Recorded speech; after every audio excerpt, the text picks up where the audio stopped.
Thanks for stopping by week 5's Couch to Marathon video. As you can see up to part 4, we were up to week 7 of the 22-week training plan. And that 7th week we ran 16 miles, which includes the 10K that wasn't accounted for on the part 4 video. You're about to see now.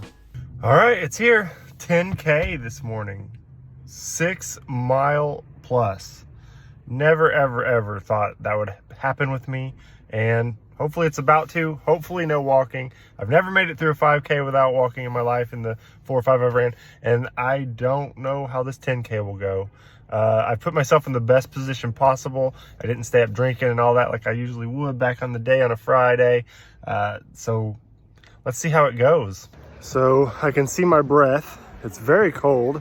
Me and Hager just jogged for a very short time to warm up a little bit, because at the 5K last time we didn't warm up at all. We took off. It feels good. I feel pretty good. I don't know what I'm gonna feel like after 6.2 plus miles, but I feel pretty good right now.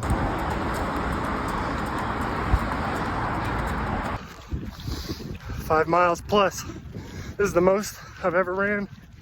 Coming on from this moment, I'm videoing. This is true. Hager's kept me paced. I'd probably go a lot slower. And now we're gonna see if we pace it up the last mile. What? First 10K in the books. Hager really paced me at the 2 mile mark. We were going about just over 10:15 pace, and my goal was 11. I didn't really want to go faster, and I always look like shit. And he kept me paced at that speed, and I almost wanted to quit at the aid station and start walking. It was feeling pretty rough. But from about 2.5 to 4.5 miles was great. And then once I hit the 5 mile point where I talked, I think the talking gassed me. And then there's a little uphill, and I got a little excited. And if I was alone, I may have stopped, but he was giving me some good pushing advice and saying, let's finish strong. And that last half mile down here, 3/4, we pushed a pretty good pace. I'm pretty excited about it. I'm almost emotional just about finishing the 6 miles. Let's keep going. Home finally. Can't wait to stretch out more and feel the pain. So I was mistaken earlier. I said at the 2 mile point I felt like quitting, but it was a lap. We had to go twice to get the 6 miles in, and it was the second time we went past the aid station that I felt rough. So it was the 4 mile point and then the after 5 mile point. Towards the end, I was like, I don't know. I just want to finish. And Hager said, you're going to finish. It's just about, do you want to push it or how do you want to finish? And what I was thinking, but I didn't want to say it out loud because I didn't want to make it come to a challenge that I would fail at, was there was a guy who would walk and we would run past him and then he would come running past us. Took me back to that 5K. And I wanted to say that I want to punish the walker and I at least want to beat him. And with 3/4 of the mile to go, we flew past him and really pushed. And he's like, there you go. And we kept pushing. We finished pretty strong at under a 10-minute pace there at the end. And I'm excited about it. I don't feel too terribly bad right now. So it's like the, could we have pushed it more sort of situation. But I'm happy with just finishing and getting the 6.25, the 10K out and under my belt. I'm going to try this strawberry banana goo gel before my run. There's no caffeine in this one, but I didn't feel like running. I usually have a banana about 30 before. So I had the banana earlier, got to finish up some work. Now I'm going to take this or eat this and see, I want to make sure it doesn't do anything to my belly, anything funny reactions, for me to start implementing some sort of gels, hopefully these type, into my longer runs. Get the whole thing. Pretty good, actually. I watched some old TikToks of people like in 2022, 2021, like saying it took them 10 minutes to down the gel. Like, come on, it's not that bad. All right, we have no real fit update today, although it is cold and windy out here right now. And I'm going to try the glycerins again because last week when I tried them was after a sick day. So I think that had something to do with the way that my feet felt. Maybe some swelling. I don't know. But let's get out here and get this 3 miles in really fast because The wind sucks. Well, like all the way up to the first mile, my breathing felt awful and my body was just like not having it. My goal was 11-minute pace. I stayed at a 10-minute pace. I can't make myself slow down.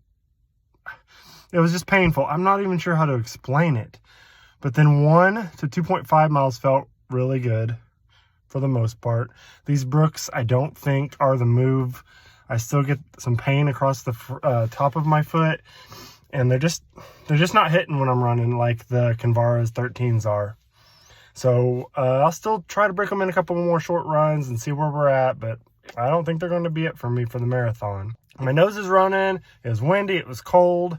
I haven't been eating the greatest. I'm not sure what's the holdup or why my body just can't feel as good as it did in Florida with those 2 runs, that 4 mile and that 3 mile. Those were amazing runs. When I stood up after work, my bad knee felt sore for no reason, just out at the end of the day. And it didn't bother me, knock on wood, during the run, but now it's sore again, like just right in the middle. But we got a 4 mile run tomorrow. Keep it going. The miles are increasing. We're not giving up just yet. Another adjustment, we had 2 days off. On Monday after work, my right knee was just sore when I stood up, like aching on the middle. And it didn't hurt when I ran, so I ran 3 miles. And then Tuesday and Wednesday, it was pretty rough. I had 2 long days, so I took an extra rest day, 2 long days at work. And now we're out here. I was going to do a 4 mile trail run as my 4 mile day and punish myself, but I didn't make it before it'd be too dark out there. We got the fit check. You know, we got the Fitletic fanny thingy, the usual shorts, but I got the thicker pants on because it's going to be cold. But in my haste, I have this thinner setup up top, and I forgot my chafing stuff, you know, in the crucial areas. So we'll see how these 4 miles go. I'm a little nervous about it, and I'm a little nervous about the knee. We've taped it up. At the 10K, I didn't tape it up, and I'm wondering if that put too much exertion on my knee, and that's why it hurt this week. But we'll see. We're excited, and we're still going. We're not there tonight. My nose is running like a faucet. I got really hungry before mile 2. I'm feeling a little dizzy. I don't know. It's been a very tough week at work. I think I mentioned before, some long hours. I don't think I hydrated properly this week at all. Today for sure. Nor ate properly. This was supposed to be a 4 mile run yesterday, so I put rest, and then it's supposed to be 4 today. I'm stopping at 3. I'm going to listen to my body, rest up. I think I'm going to try 3 again tomorrow, and then I got 5 the next day. There may be a rest in there so that I can work it out to get these miles in. I'm not counting it as a loss. I'm going to push through because I wouldn't have done this previously. It sucks at this point because you want to improve, but that's not going to be a consistent flow that always happens unless you're very lucky. I already consider myself lucky. We're going to see what happens forward.